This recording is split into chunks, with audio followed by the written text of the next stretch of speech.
Kumusta? Ako si Stacy. Ug niya ko aron mo presentar og dali nga pahinumdom kaninyo mahitungod sa pangutang.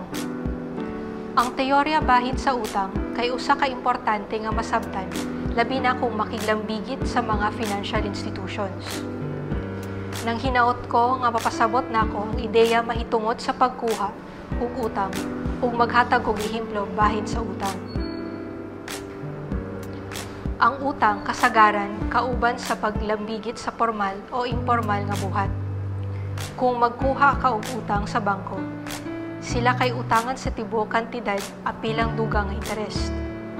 Ang katawhan, mamahimong mokuha og utang sa miyembro sa pamilya, higala og mga utangan. Ang utang mamahimong maayo og dautan. Adunay mga kaayuhan kung mangutang. Kintahay, kung magkasakit o maaksidente dahil dili makabalik sa trabaho. Kinahanglan ang pagpautang kung wala sila'y tinigong nga masaligan. Makatabang ang pagpangutang atong tunguran aron pagpakahon sa pamilya o pagbayad sa bayaronon hangtod makabalik sa trabaho ang na-injured nga tao. Usahay makatabang pod ang utang para makapatubo og negosyo. Maayo ko mukuha og loan sa bangko kung mas dako ang imong ginansyahon sa pagnegosyo kumpara sa pagbayad sa interest. Maghatag og ehemplo para mas hayag ug ang pagsabot ani. Pananglitan, na kay negosyo na makaginansya og 10% sa imong puhunan sa usa ka bulan. Kung mugasto ka og 10,000 sa usa ka bulan, ang mubalik dapat nimo kay 10,000 o 1,000 nga tubo. Dali ra ni nga desisyon, inig na kay 10,000 nga gamiton. Inig wala, maayo kung mukuha ka og loan sa bangko. Maayo ra ni kung makaya nimo, bayran ang imong giutang. Sa niaging ehemplo, kung na kay 10% nga tubo sa imong gipuhunan, maayo na mangutang ka ug utang nga mas mubo pa sa 10% ang interest. Kintahay, nakakuha ka og loan nga bali 10,000 na dunay interes nga 5% sa isa ka bulan. Mubayad ra ka sa bangko sa orihinal nga 10,000 o 500 pesos para sa interes. Tungod kay ang imong negosyo kay adunay 10% nga tubo. Pag human nimo bayad sa loan, naa pa kay 500 pesos na mabilin. Pananglitan, nikuha ka og loan na adunay 15% nga interes.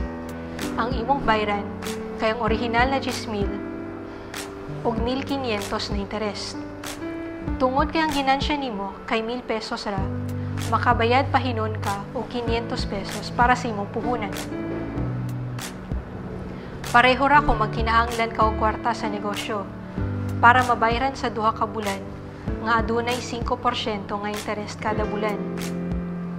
Pagkahuman sa duha ka bulan, nagkaginansya na ka sa imuhang negosyo ug 11,000.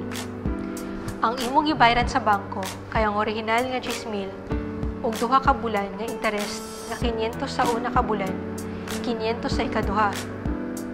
Ang imong tibuok nga bayran ay kay 11,000 pareha sa imong puhunan. Pasabot, tanang kwarta na imong nakuha kay gibayad ra pud nimo sa interest. Sa sumasama nga panahon, dili pud maayo nga dako kaayo ang imong utang na kuhaon. Tungod kay makadaot pud kini. Naa kanunay ang posibilidad nga malugi ang negosyo. Ining mahitabo na kinahanglan gihapon nimo bayran ang imong gihulam sa bangko.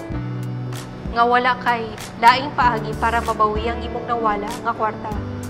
Mudako hinuon og maayo ang imong giutang hangtod sa malumos na ka sa imong giutang.